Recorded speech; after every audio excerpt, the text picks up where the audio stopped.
Many of us watch lovers hold the Chinese brand Saint Martin in very high regard because of their very good build quality and amazing finishing, and of course because of the very good specs that they pack into their watches. However, when compared to the real thing, Rolex, how does Saint Martin fare?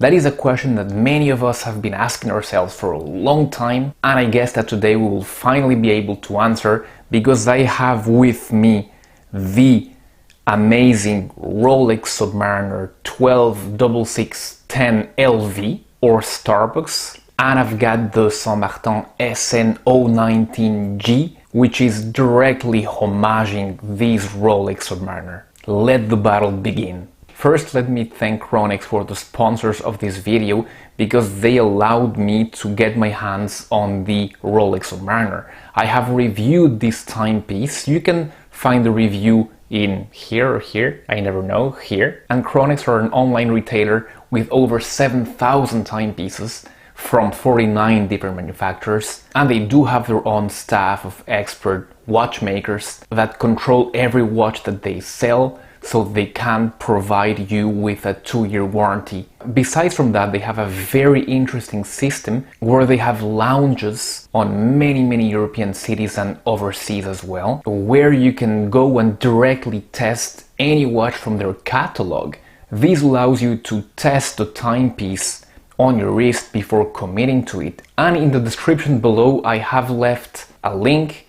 If you click on that link, you will get a discount depending on the value of the watch that you buy from them. But let's get back to the battle between these timepieces. First of all, one thing that you should keep in mind during all of this review, and that is price point.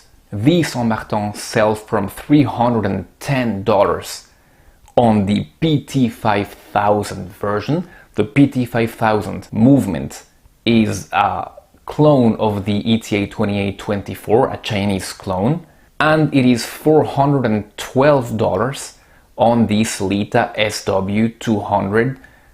The Submariner's retail price is around $87,000. However, you'd be lucky if you're able to pay that. These things are unobtainable at retail price, and you have to go to the secondary market like Rolex and others to be able to get this timepiece. But in there, it will cost you much more, and the latest prices that I can see are around the $20,000 mark. So keep that in mind. $300 on the one hand, $20,000 on the other. The diameter of the Rolex is a 41mm when it is a 42mm on the Saint Martin. And when you look at the watches, you can see that it is a bigger watch. The thickness on the Rolex is 12.3mm when it is 12.8 on the Saint Martin, and once again you can notice that while wearing the watches. The log-to-log is 47.9 on the Rolex and 48.8 on the Saint Martin, almost 1mm larger, but the dimension that is going to define how these watches wear is the end link to end link. It is already pretty large on the Rolex at 51.2, but it is much larger on the Saint Martin at 53.8. And although the Rolex has managed to keep the watch wearable from medium to smaller size wrists, it is not the case with the Saint Martin. That huge end link to end link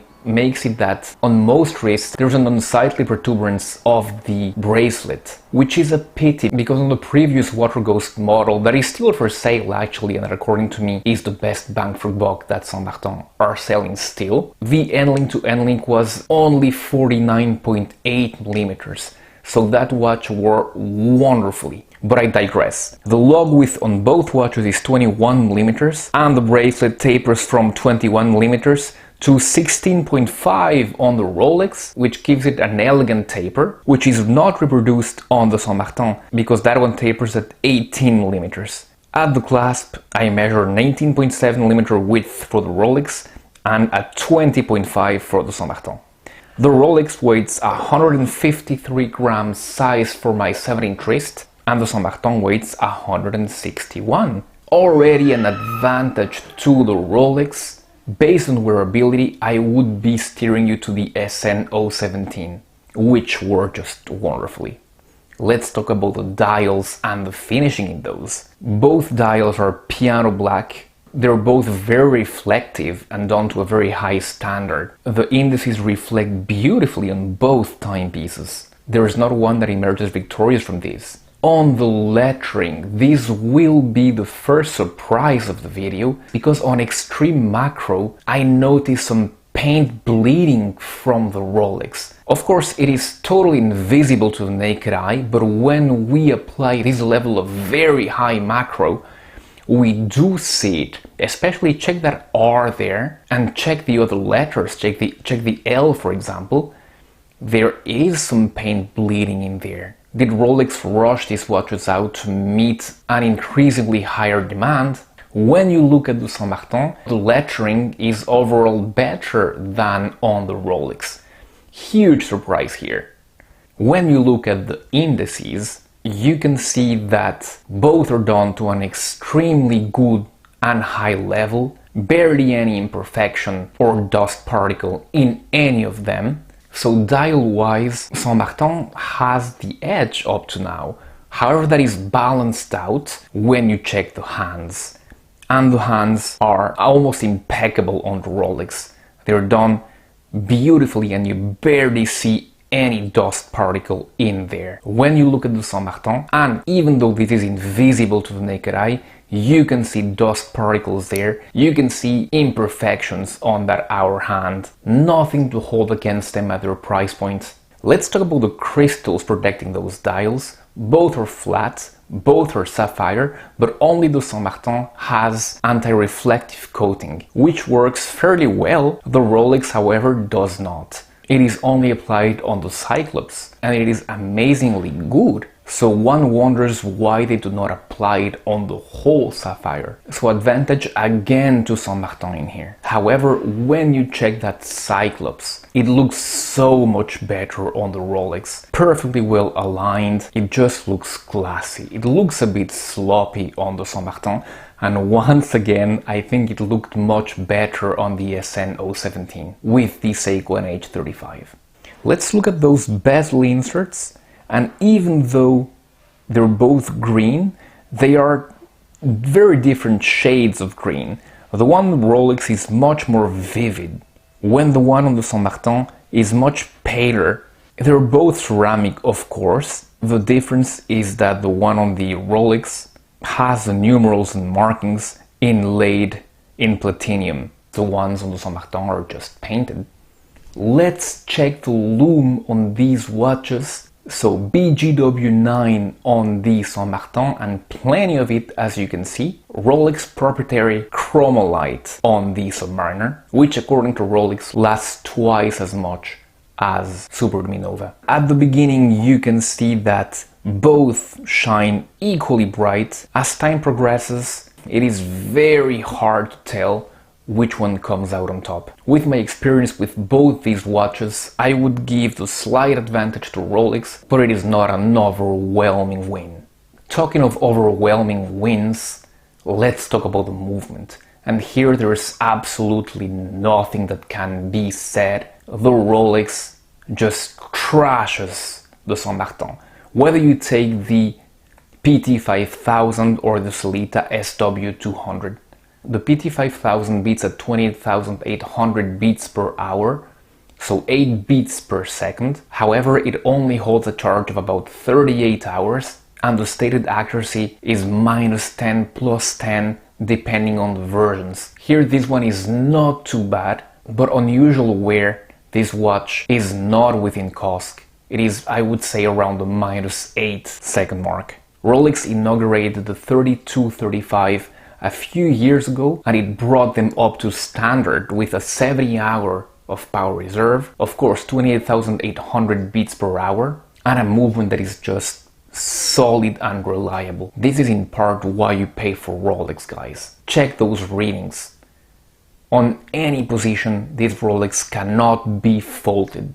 And the good thing with Rolex is that you can go to Rolex boutique right before the end of the 5-year warranty and you can tell them that your Rolex is not performing between the superlative chronometer rate, which is +2, -2, and they will just set it right for you again. This is in part why you pay for a luxury product, to get luxury service. Let's talk about something where Saint Martin can maybe compete more, and that is the finishing. The finishing is very, very, very good on the Saint Martin, so much so that I am having trouble saying which one is better actually. It is good at that level, and that is the kind of thing that you can expect from Saint Martin.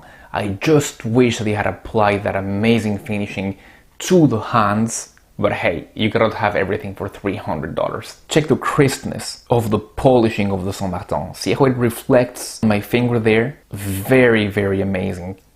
And surprising even at this price point. Now let's go to the build quality of this watch.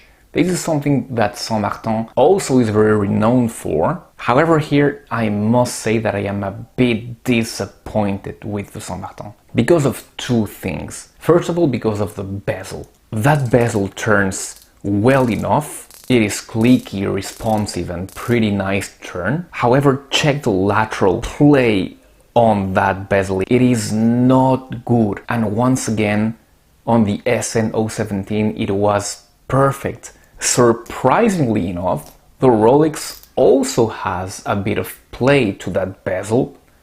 Not as much as the Saint Martin, but it is there, and it is not that slight. If you push enough, you can really feel it. Let's now talk about those bracelets.